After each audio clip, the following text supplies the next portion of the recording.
ask your thoughts about the fall of Afghanistan. Well, this has been a very trying moment. The key at this juncture is to continue to secure the airport and to safely evacuate all of our diplomatic personnel and military personnel, and also the Afghans who have been supporting U.S. efforts and international efforts for many years. At this point, I think the speed of the movement of the Taliban was not, I think, anticipated. I think there are two factors involved. One is the sort of overconfidence in the government of Afghanistan and the military forces, and an under-appreciation of the extent that the Taliban has infiltrated Afghanistan. And so we're in a situation now where we have to get our forces out safely, and those Afghans will help us out safely. Senator Reid, Going forward, how are we to take the word of the military who gave us assurances that the Afghan army was up to the task here of protecting the country at least until we got out? I think it's more of a combination of not just the military, but the intelligence community, and also the State Department. I think we have to look very seriously in an after-action review of what opinions were offered, how justified were they, what were the assumptions they used to make their judgments.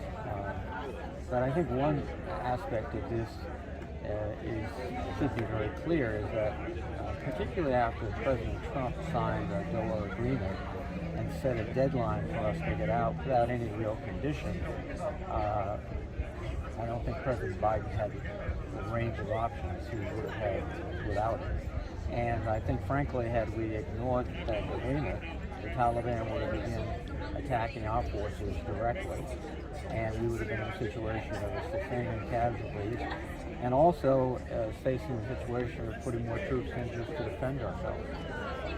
So this was a process that extended over many years. Where do you stand on evacuations, not just Americans, but Afghans that have helped us out over the last 20 years? Oh, I think we have to do our best to get all of our supporters in Afghanistan out. Right now, the military is securing the airfield and allowing both military and commercial aircraft to land, and trying to impose some order so that we can get as many people out as possible. Are you surprised at the rapidity of the Taliban's advance? I think everyone is a bit surprised, frankly. And I think, again, we have to look back and analyze what the intelligence was in terms of their position in Afghanistan. You know, they used the time, more than a year from the Doha Agreement, to infiltrate all through Afghanistan, to co-opt many Afghan political leaders. And I think what is the greatest shock was just the degree that Afghan military forces surrendered and Afghan political leaders simply handed over their towns and their district centers. The expectation was that there would be a more coherent and more effective resistance. And that also, I think, traces to the government of Kabul. They just did not have the kind of the will or the ability and the institutional mechanisms to effectively fight. People Senator are laying Reid, the blame for this on President Biden. Do you think that's unfair? I think he, first of all, this is a 20-year saga that stretched across multiple administrations. I think the first great error was taking our attention off of Afghanistan and going into Iraq. That's one of the reasons I voted against the Iraq War, because we made Afghanistan an economy of force operation. We just left minimal troops there and turned it over to civilians. That was a mistake. Then I think the Doha Agreement, which Trump essentially recognized the Taliban. There was no participation by the Afghan government in the agreement. It was between the United States and the Taliban. Recognizing the Taliban and then setting a date certain gave, I think, few options to President Biden. I think, seriously though, we have to look not only on the decision, but also how it was carried out. That's why I think it's important to get together into Washington when we return and to analyze, again, the political, military, and intelligence assumptions that we make. Senator Reid, the deaths, the countless lives ruined, the billions spent, ultimately, was it worth it? We went into Afghanistan to destroy Al-Qaeda. They had just attacked us and killed thousands of Americans. We did that, and we still have an ongoing obligation to continue to disrupt and degrade Al-Qaeda and other terrorist groups. They're there. They will try, but we will thwart them, I hope. But I think going in was entirely justified. And then I think having succeeded in defeating decisively the Taliban in 2001 and 2002, we tried our best to create a civil society that would be tolerant of its people and respectful of its people. The politics, the culture, the political dynamics, the lack of cooperation by countries in the region, particularly Pakistan, made this task very difficult. And then, as I said before, the pivot away from away from Afghanistan to Iraq was a decisive factor. We took our eyes off what should have been our primary mission.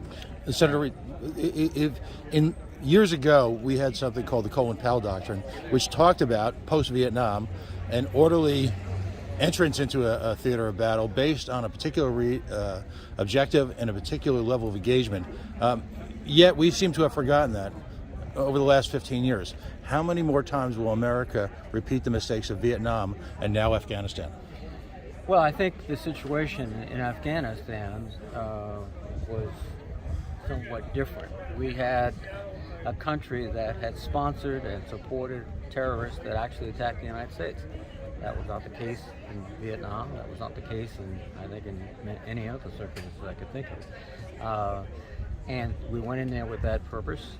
Then we found ourselves, frankly, in a situation where the Taliban collapsed totally. We had our international responsibility. This was an international effort. NATO was with us, many other countries were with us, in terms of trying to establish an effective form of government. And I think over the 20 years, because of the politics and culture and other forces, that didn't happen. I think it was evidenced by the last few weeks where, the government was unable to rally its own troops to fight.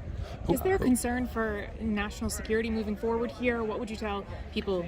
We have a continuing mission, which is to prevent any type of terrorist group from getting to the point where they could project power into the United States or into our allies. And that's going to require constant attention. It's going to require surveillance. It's going to require intelligence. And it's more complicated, frankly, when we're not on the ground in Afghanistan. But that's something we should realize, and we have to position ourselves here. This is difficult, but it's more of a transition than a departure. We're not going to sort of ignore Afghanistan. We can't, because there's too many terrorist groups there. Well, will this engagement continue in light of the fact that intelligence and logistics failed in the past few weeks, in the past few years, on an epic level? And at what point in time does the America stop engaging in these police actions without a formal declaration of war? Well, again, I think you forget the reason we went in there, which was because we were attacked.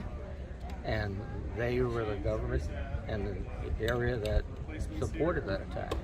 And our goal was, which we accomplished, was to disrupt and degrade Al-Qaeda. We've been able to do that now for 20 years. And we're going to have to continue to do that. The nation building that we sort of thrust upon us because of our victory was shared by the international community, but I think we've encountered something that is inevitable, which is the clash of culture, our values versus the values of other societies, the inability of the Afghan government to create functional institutions that actually served the welfare of the people and gave them a sense of ownership so that they would resist. That was, we spent 20 years and we spent a lot of time and effort, but ultimately that did not succeed. Senator, putting on your chairman's hat, what's your first order of business when you return to Washington? Well, I think we, one, have to get our responsible officials before the committee and talk to them about what were the assumptions, what were the recommendations that were made, and what are we going to do going forward, and how are we going to maintain pressure on terrorist groups that are still operating in the Thanks very much. Thank you. Senator, one last question. The human cost of our nation building has been a disaster. We haven't successfully built a nation since World War II. When do we stop this? When does the madness end? Well, we're in a situation where, again, going back to Afghanistan, that was a war that was authorized by Congress. It involved going after our individuals that attacked us, and we had a choice back in 2001 and 2002, which would be to sort of walk away, which would meant the Taliban would have been back in power very quickly, probably, and we would also have a continuing obligation, as we did today, to go after the Al-Qaeda and other terrorist groups. So this, I think the notion of nation building was not the reason we went into Afghanistan. It became a consequence of our success, which is ironic, but that's the fact. Thank you.